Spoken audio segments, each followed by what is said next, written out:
Hello, everyone.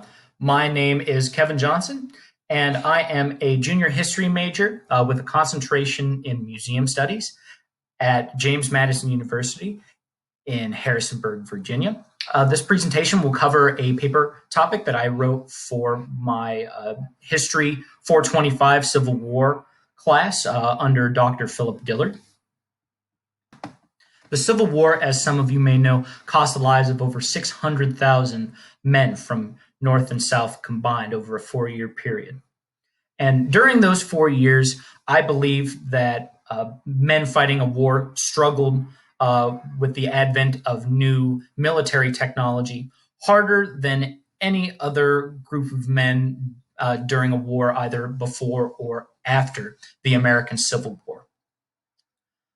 If you weren't being killed by disease in regards to typhus or malaria, you were the victim of new sea technologies, new small arms technology, and generals did not know how to deal with such things. And because they didn't know how to cope with new technology, they didn't know how to adjust their tactics, and it led to the death of many hundreds of thousands of people on the battlefield.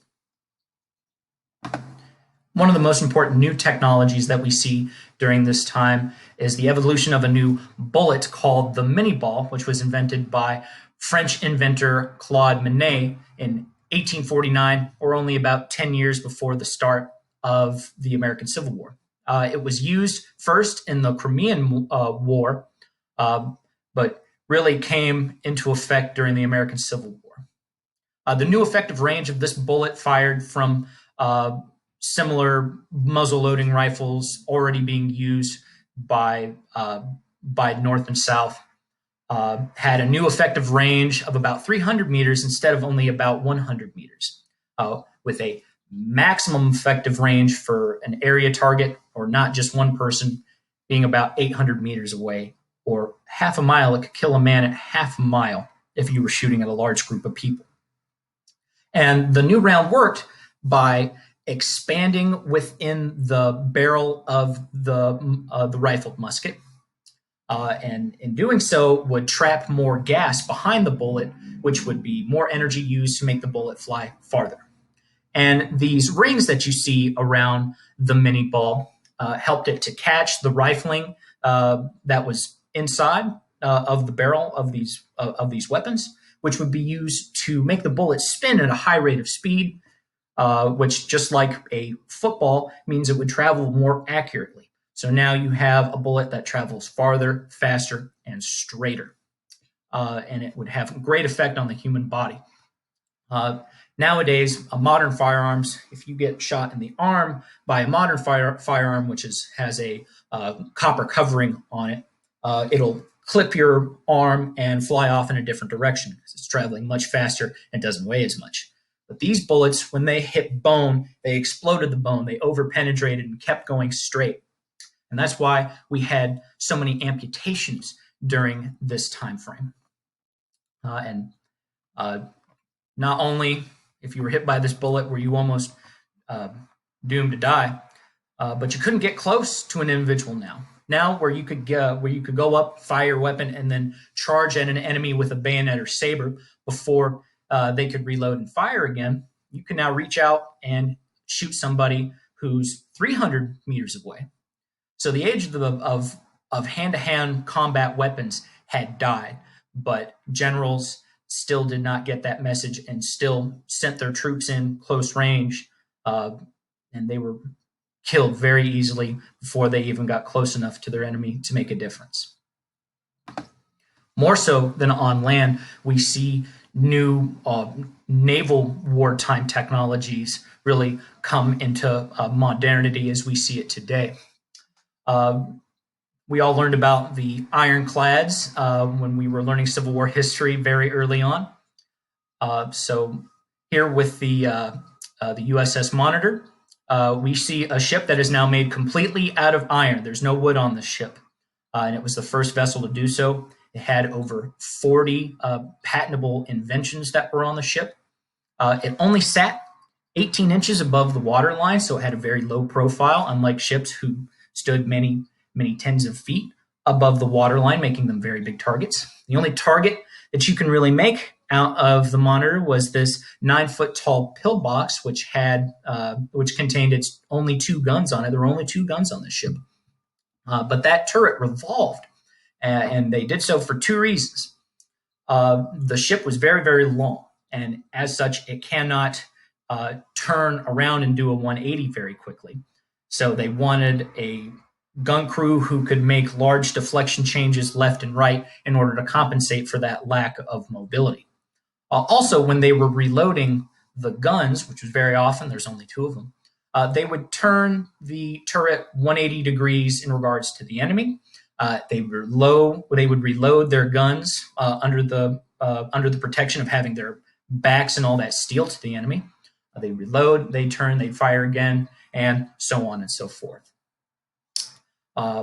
After the famous Battle of the Ironclads, unfortunately, this vessel sank in bad waters off the coast of North Carolina. The C.S.S. Virginia had a little bit different of a making. It was initially the captured vessel U.S.S. Merrimack, and then was later retrofitted with angled steel plates in order to make it harder to penetrate. They angled the steel plates because it offers more protection than a steel plate that's facing straight up and down. It's more ergonomic, penetrates the wind better. It had 10 cannons instead of the Monitor's 2, and successfully sank the U.S.S. Cumberland the day before the famous Battle of the Ironclads on March 8th, 1862. The battle between these 2 vessels was lackluster. For 4 hours, they hammered away at each other without either vessel making any real good damage against the other. And then the C.S.S. Virginia later limped away and was set ablaze by its crew. Both vessels were steam powered, so they did not rely on wind to propel them. Another important Confederate Navy invention was the C.S.S. Hunley submarine, which was invented by Horace Hunley in 1863. It was 40 foot long, crewed by 8 men, and did not have a powered engine. These men used a series of cranks in order to power the propeller. It successfully sank the Housatonic off the coast of Charleston, South Carolina on February 17th, 1864. Submarines like this had 2 modes of delivering its explosive payload. They either drug a mine behind the vessel, dive underneath their enemy, resurface, and drag a mine into the vessel, sinking it, or, in the case with the Hunley, like what you see here, they would use a spar torpedo or mine to jam into the side of an enemy craft, back up just a few meters, and then command detonate it by either a pull cord or by an electrical detonation. Unfortunately, the Hunley would not survive its first mission. The same explosion that blew up the Housatonic also sank the Hunley. The Hunley had also previously killed 21 sailors in test voyages as well, to include Horace Hunley himself. So because of all the deaths and the imperfection of the technology, the Confederates scrapped the idea. The Hunley and others like it were initially made to try to run the blockade that was surrounding the Confederate States and cutting off the supply to Europe. So the Hunley was made with the idea to try to sink some of those Union vessels.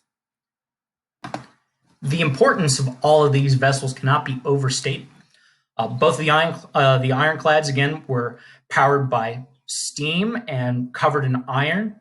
There was no other ship in existence at the time that could match them and destroy them in battle.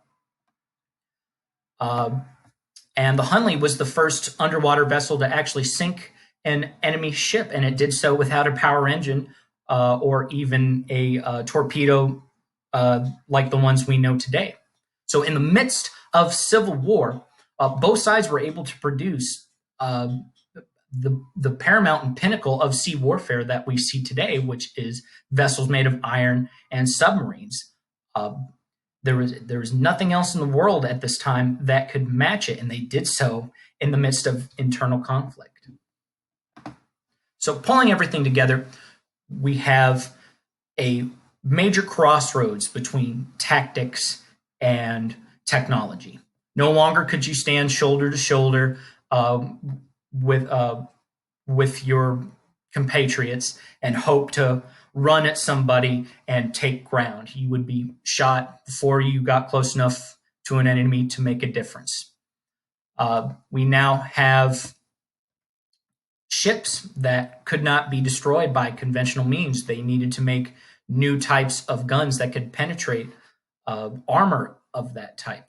There's a new field of battle now underwater that navies all over the world have to think about. Okay, is there an enemy submarine lurking in my bay right now? So sail-powered wooden ships were made obsolete overnight in just a 4-year period with the advent of these ironclads and this submarine. So thank you very much. That concludes my presentation. If anybody has any questions, please do not hesitate to reach out to me. And I will show you my citations right here, as well as the citation from my figures. So please feel free to screenshot what you guys see here. And one more slide. All right. Thank you very much, and have a good rest of your day.